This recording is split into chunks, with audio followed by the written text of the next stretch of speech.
Je fais parfois des ateliers avec uniquement des couples mariés, les partenaires d'une relation amoureuse plus généralement. Nous prenons le couple qui a le conflit non résolu depuis le plus longtemps.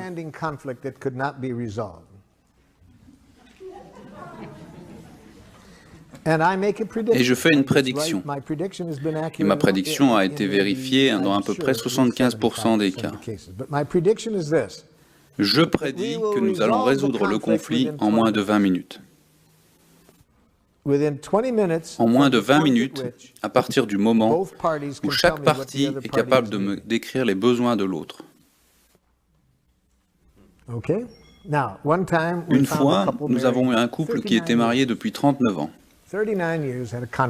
Ils avaient un conflit qui durait depuis 39 ans. La femme me dit, « Vous savez, Marshall, nous n'allons pas résoudre ça en 20 minutes, c'est impossible. Nous avons un bon mariage, nous communiquons bien, mais il y a certaines choses où nous sommes juste deux personnes différentes. » Laissez-moi préciser une chose. Je n'ai pas dit que j'allais résoudre le conflit en moins de 20 minutes. J'ai dit que nous allons le résoudre en 20 minutes à partir du moment où chaque partie est capable de me dire les besoins de l'autre. Vous savez, Marshall, quand vous êtes marié depuis 39 ans, que vous parlez de ce problème presque tous les jours, nous nous comprenons. C'est juste que pour certaines choses, nous sommes deux personnes différentes. Je leur dis, vous savez, je me suis déjà trompé dans le passé, je peux me tromper cette fois-ci, essayons. Premièrement, dites-moi quels sont ses besoins dans cette situation. Il ne veut pas que je dépense un centime. Il répond immédiatement. C'est ridicule. 39 ans de communication.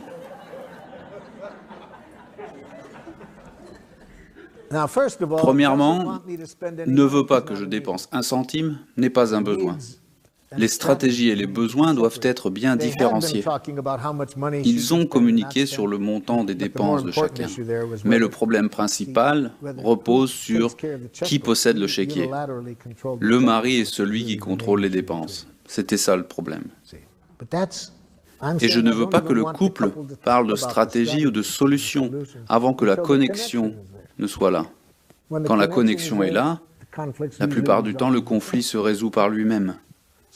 Je lui ai dit que ce n'était pas un besoin et que la réponse de son mari nous le confirmait. Elle me dit, « Ok, Marshall, je vais vous dire quels sont ses besoins. Il est comme son père. Il a cette mentalité dépressive quand il s'agit de parler d'argent. » Ok, stop. Ok, maintenant j'entends de la psychanalyse chacale. Et si on part là-dedans, ça va nous prendre encore 39 ans. Je ne demande pas une analyse psychologique, je demande quels sont ses besoins. Elle ne savait pas. Après 39 ans, elle n'avait aucune conscience des besoins de son mari. J'ai dit au mari, « Votre épouse ne connaît pas vos besoins. Pouvez-vous lui dire ?» Marshall, oui, je vais vous dire quels sont ses besoins. C'est une femme formidable, une mère, une épouse formidable, mais quand il s'agit d'argent, elle est complètement irresponsable. Et voici 39 nouvelles années. Je lui demande un besoin, il me donne un diagnostic. Et bien sûr, elle dit tout de suite, « Ce n'est pas juste. » J'ai vu qu'ils n'avaient pas de vocabulaire des besoins. J'ai dû leur prêter mes oreilles de girafe. Et avec mes oreilles de girafe, je suis conscient que tout jugement, comme « elle est irresponsable », est l'expression d'un besoin insatisfait.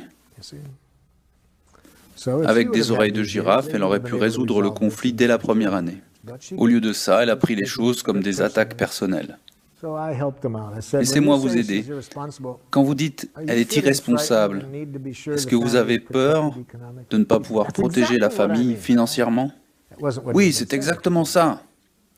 Ce n'est pas ce qu'il a dit pendant 39 ans. Voilà, maintenant nous avons les besoins, les sentiments. Il avait peur, il voulait assurer la sécurité financière de sa famille. J'ai demandé à son épouse de me répéter ce qu'il avait dit. Mais juste parce que je nous ai mis à découvert une fois, tout début de notre mariage, maintenant il... Remarquez le premier mot utilisé, « mais ». Voyez, elle ne connaît pas la règle importante, girafe. Jamais de mets au nez d'un chacal en colère.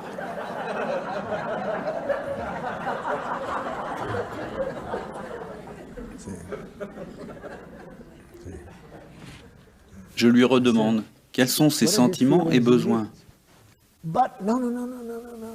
Quels sont ses sentiments et besoins? Voulez-vous que je les répète? Il me dit qu'il a peur.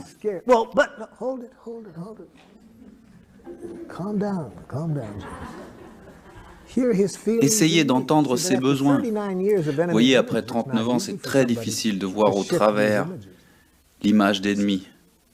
Une fois que nous avons l'image d'une personne avec ses défauts en tête, même lorsqu'ils expriment leurs besoins, nous n'entendons pas. Il est très difficile d'aller au-delà de l'image d'ennemi. Ça fait 39 ans qu'elle le voit comme quelqu'un de radin et avec une mentalité dépressive autour de l'argent. Elle ne voit plus l'être humain derrière l'image.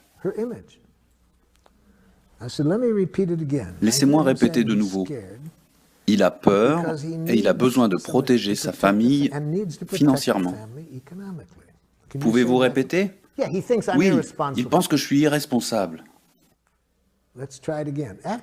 Après 3 autres répétitions, elle a pu entendre les sentiments et besoins de son mari au-delà de ses jugements.